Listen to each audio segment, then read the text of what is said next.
Who won the debate? Well, I know who lost the debate, CNBC.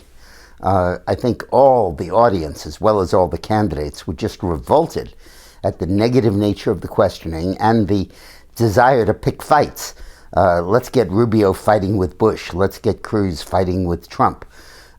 Just incredible questions designed to create divisions in the Republican Party. When will we stop having liberal Democratic moderators for Republican debates on liberal networks? I thought that it was just disgraceful. But drilling down to the actual debate itself, I think the best performances were by Cruz, Rubio, and Huckabee, and Christie.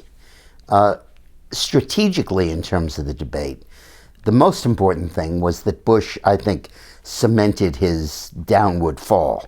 I think that he probably was more likable this time than in other debates, more human, but not presidential caliber.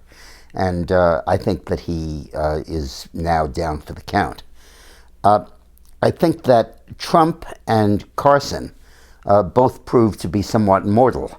They were given very little time. Trump, I think, was second to last in the amount of time allocated to him, which was, of course, deliberate by CNBC. And as opposed to dominating the stage and towering over everybody like he did in the first debate and to some extent in the second, in this debate he was much more muted, much more just one of the guys. And that's not good for him. Carson, I think, showed again and again that there's no there. He couldn't describe his own programs accurately. He couldn't handle the question about pharmaceutical companies, even though he's in medicine himself. I thought that there was a clear sense with Carson that he's just winging it. He just figures he can make this up as he goes along. And I think that's a serious mistake. I thought that in terms of the other candidates, the more minor candidates, I think that Christie did a very good job. I think that he could conceivably now climb back into the race, possibly equaling or passing Bush, which has been his goal from the beginning. I thought Kasich was flailing around and keeps repeating over and over and over again his Ohio record, which Trump dismissed, I thought, very well by saying he struck oil, and that's what happened. Rand Paul, I think, is pretty well out of it. Huckabee, I thought, did very well. I think for the first time he really showed that kind of ability for the soundbite and for the zinger that really put him in the presidential race in 2008 when he was a totally unknown former governor of Arkansas. But I think that but he's got a long way to go to be able to make it into the top tier. But I think he did very well. So that leaves Cruz and Rubio. I thought Cruz was fantastic. I thought his answers were concise. They were to the point. He was strong. I think he clearly showed himself to be the most brilliant of the candidates. Rubio probably the most charismatic.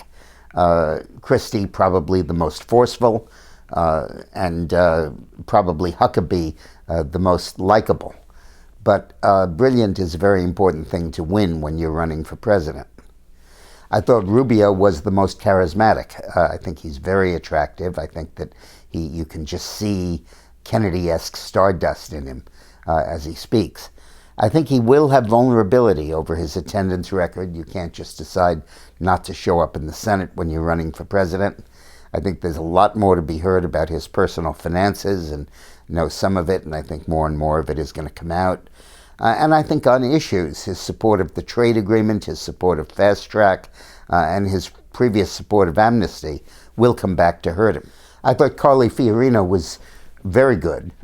She gave the best explanation I've ever heard of what's wrong with socialism and what's right with having less government. Her explanation of what happens when government gets involved and tying it to corporatism, where big business and big government and big labor and big banks run the country. I thought that was really brilliant.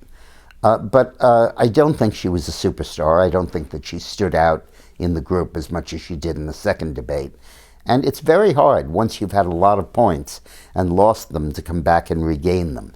And that she'll have a hard time doing that. One sidebar on the debate. When Donald Trump said he was going to start spending his own money on this race, that could be transformative.